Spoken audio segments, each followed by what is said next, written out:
देवादिदेव 1008 श्री आदिनाथ भगवान की जय। मुनि पुंगवाचार्य श्री मानतुंग स्वामी जी की जय हो।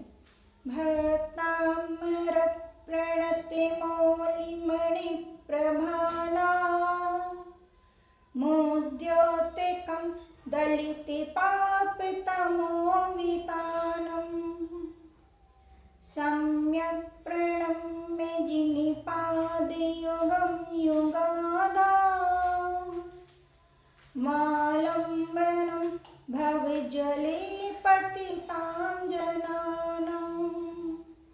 आप सभी को मेरा सादर जजमेंट। आइए आज हम सभी मिलकर भक्तांबर जी काव्य नंबर 1 जो सर्व विघ्नों का नाश करने वाला है उसका भावार्थ अर्थ रिद्धि मंत्रों के सहित पढ़ते हैं। आप सभी जूम से भी जो मेरे से जुड़े हैं और यूट्यूब चैनल पे भी जो मेरे दोस्तों और बहन भाई लोग देख रहे हैं, हम सब मिलकर साथ में इस काव्य की विवेचना करते हैं। भक्त भक्ति करने वाले अमर देवताओं के प्रणत विशेष रूप से झुके हुए मौलिमणि मुकुट रतन के प्रभाणम कांति के उद्योतकम प्रकाश को करने वाले पाप रूपी तमो अंधकार के वितानम विस्तार को दलित नष्ट करने वाले युगादो युग के प्रारंभ में भवजले संसार समुद्र में पतताम गिरते हुए जनानम प्राणियों को आलम्बनम सहारा देने वाले जनानम प्राणियों को पाद युगम चरण युगल को सम्यक अच्छी तरह से जिनेन्द्र देव के प्रणम्य नमस्कार अथवा स्तुति करते हैं। आइए हम सभी मिलकर इसका भावार्थ समझेंगे। भक्ति में नम्रीभूत देवों के मुकुट मणियों की शोभा को बढ़ाने वाले क्या भक्ति में नर्मीभूत देवों के मुकुट मणियों की शोभा को बढ़ाने वाले पाप रूपी अंधकार को हराने वाले तथा भव सागर में डूबते हुए प्राणियों को सहारा देने वाले हे आदिनाथ प्रभु, हे तीन लोक के नाथ देवादिदेव, आपके चरणों में भली भांति भाव सहित नमस्कार अथवा स्तुति करते हैं। हे परमपिता परमेश्वर, आपके चरणों में हम बारंबार नमोस्तु अथवा स्तुति करते हैं। आप सभी को इसका भावार्थ समझ में आया होगा। आइए अब हम इसके अर्थ की तरफ चलते हैं, रिद्धि मंत्र की तरफ। ओम ह्रीं ओम राम ह्रीं ह्रूं श्रीं क्लीं ग्लूं क्रों ओम ह्रीं नमः। ओम ह्रीं अर्हं नमो चरणाणं ज्रोम ज्रोम नमः स्वाहा। ऐसे रिद्धिधारी मुनि जिन्हें जिन संज्ञा परिणाम है उन्हें मेरा नमस्कार है। क्या ऐसे रिद्धिधारी मुनि जिन्हें जिन संज्ञा प्राप्त है उन्हें मेरा नमस्कार हो। अब हम रिद्धि और मंत्र के अर्थ को समझते हैं। क्या है ओम? ओम पंच परमेष्ठी को प्रेजेंट करता है, अर्थात सुखवाचक है। ओम में सभी 24 तीर्थंकर भी विराजमान हैं। ओम में हमारा नमोकार महामंत्र भी ओम में ही विराजमान है। राम रीम रूम रोम है, यह मंगलवाचक है और यह कल्याणकारी है। श्रीम श्रीम बीजाक्षर कल्याणकारी और हमारी कीर्ति को बढ़ाने वाला है, अर्थात कीर्तिवाचक है। क्लीम क्लीम बीजाक्षर लक्ष्मीवाचक है। अगर हमारे घर में धन की कमी है, सुख का अभाव है, तो हमें क्लीम बीजाक्षर का भी जाप कर सकते हैं। ब्लूम यह द्रावण बीज मंत्र है।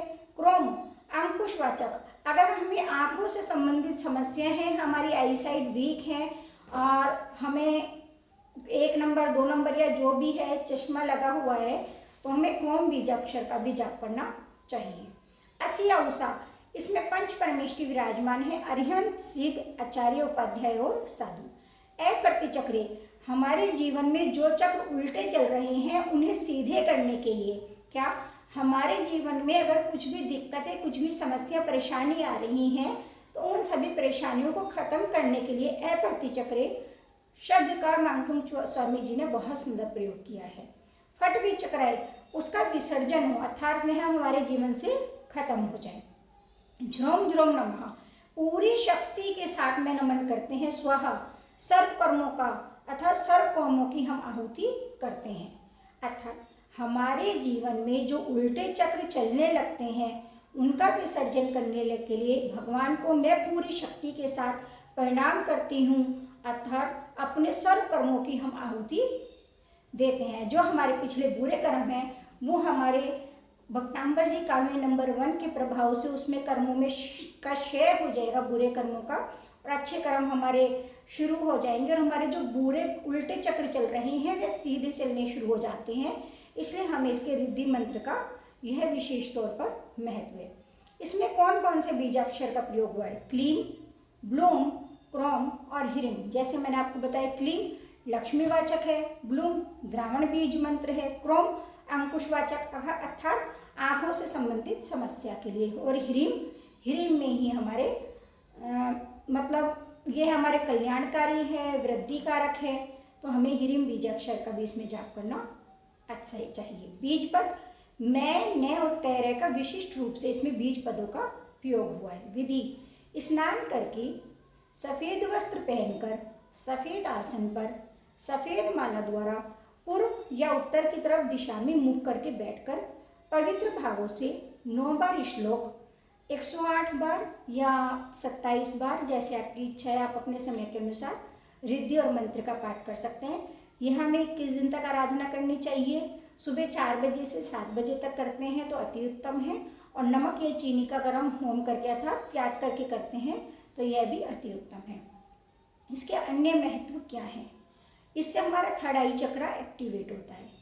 अगर हम भक्तांबर जी काव्य नंबर 1 की आराधना करते हैं और हम इसका अनुष्ठान करते हैं तो इससे हमारा थर्ड आई चक्र एक्टिवेट होता है। यह सब उपद्रवों को खत्म करने वाला है। हमारे जीवन में जितने भी उल्टे चक्र चलते हैं उन सबको यह खत्म करने वाला है। घर से हमारी नकारात्मकता खत्म होती है। अगर हम भक्तांबर जी काव्य नंबर का पाठ करते हैं तो इससे हमारे घर में जितनी भी नेगेटिविटी है वह खत्म होती है। और शाम के समय अगर हम अपने घर में कपूर और लौंग की धूनी देते हैं तो उससे भी साथ में हमारी नकारात्मकता खत्म होती है। हमारे सभी रुके हुए कार्य पूर्ण होते हैं। और अगर हमारे कमर में दर्द रहता है तो भी हमें भक्तांबर जी काव्य नंबर 1 का अनुष्ठान करना चाहिए, और इससे हमारे घर में नकारात्मकता खत्म होती है, सारे उपद्रव नाश होते हैं। जिन मंत्रों में नमः स्वाहा दोनों शब्द आते हैं तो हमें अगर हवन करना है तो हम नम स्वाहा बोलेंगे, और हम सिंपल जाप कर रहे हैं तो हमें नमः शब्द का प्रयोग करना चाहिए। इसके अलावा अगर हमारे को पैरों में दर्द रहता है, हमें पैरों में दर्द रहता है या हमारे पैरों में चोट लगती रहती है तो हमें भक्तांबर जी काव्य नंबर 1 को अनुष्ठान करते हुए या इसका स्मरण करते हुए काला धागा अपने पैरों में बांधना चाहिए।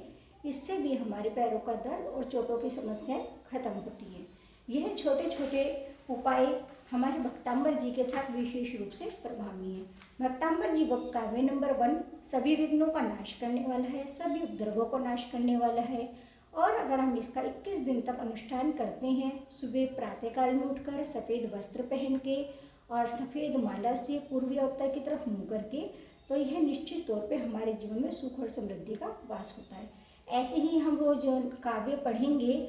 आज हमने पहला काव्य अपना किया है, कल को हम दूसरा करेंगे। कोशिश करेंगे हम अपने 48 के 48 काव्य अपनी क्लास के माध्यम से कंप्लीट करें।